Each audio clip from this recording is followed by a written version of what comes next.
We have a very sick and corrupt electoral process that must be fixed immediately. This election was rigged.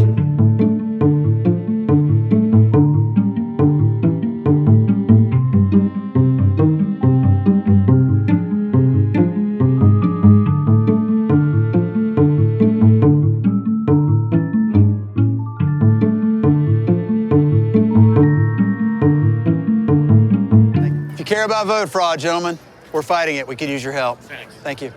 I know a girl who votes 8 times and has $1 million in the bank and is on food stamps and gets everything for free, including college. How do you know she votes 8 times?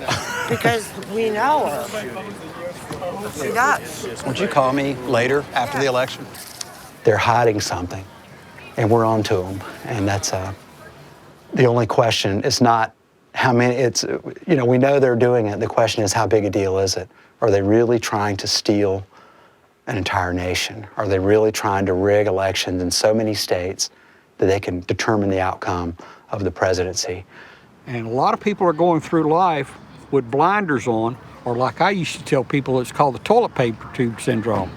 You got toilet paper tubes in front of your eyes, and all you see is that little bit of world right out in front of you through the toilet paper tubes. You don't see what all's going on out here. So if you're looking right here and you're not looking for voter fraud, you won't see voter fraud. Republicans saw an opportunity where they could go into states and build this notion of voter fraud, get people scared about it, scared enough that they would create new laws that would heighten the threshold to qualify to vote and make that qualification so difficult that it would suppress voters, and not coincidentally people who would vote against them. It's just a very well-organized, well-staffed, well-resourced operation that once they get an idea, they can spread it like a dandelion. All we're trying to do is protect voter integrity. We ought to protect election integrity. Voter integrity is at stake. How can you be against election integrity? There's a lot of people around the country that use this slogan. We need to make it easy to vote and hard to cheat. We want to make it easy to vote. It's very easy to vote. And we also believe it should be hard to cheat. We try to make it easy to vote and hard to cheat. Because every time a non-citizen votes, it cancels out the vote of a U.S. citizen. Every non-citizen who votes cancels out a legally cast ballot. Every time voter fraud occurs, it cancels out the vote of a lawful citizen and undermines democracy. Can't let that happen. You didn't have all this talk about fraud until all of a sudden African Americans and Latinos began to vote in record numbers. There is no belief in actual voter fraud. What there is an attempt to restrict voter access that is using the specter of voter fraud, which is hard to prove because it doesn't exist, so you can pretend that the reason no one knows about it is because it's been so effective. So you create this boogeyman that can only be disproven by another boogeyman.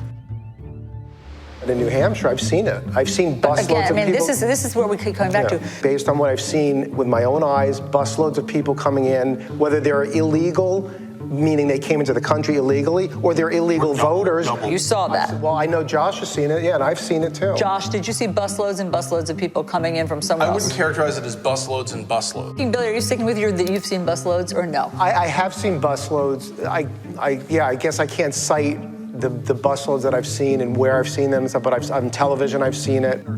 Something significant shifted in America over the last decade or so. And it's pretty simple. It shifted from people thinking there was opportunity to thinking that opportunity is being taken away from them. That others, you define that however you want, are coming across the borders or from wherever, and they are changing our way of life. One place I can lay that blame is to say people are stealing elections. Those other people, that other party, those people that are trying to take stuff away from me are doing it illegally. Because people don't want to say it's, you know, people don't want to admit that life changes. What a great place. Thank you very much. So we have thousands of people outside trying to get in, but we should start. Do we agree? We're fighting vote fraud. If you are interested in that. Of course, we were worried about vote fraud. Yeah, I am too. We're worried about Read vote that. fraud in North Carolina. But people will. They'll vote many times. Somebody coming up and voting 15 times. So I looked into how fraud of various kinds occurs. And in particular, I focused in on one kind of voter fraud, pretending to be somebody else when you walk into a polling place. I started the study in 2000, went through 2014. Out of 1 billion ballots cast, I found at the time 31 incidents, credible raising a hand. Somebody has pretended to be somebody else at the polling place. When you dig in, when you actually look incident by incident, a lot of the allegations vanish. Another analysis found that out of 197 million votes cast for federal elections between 2002 and 2005, only 40 voters out of 197 million were indicted for fraud. As a percentage that is 0.00002%. That's not a lot.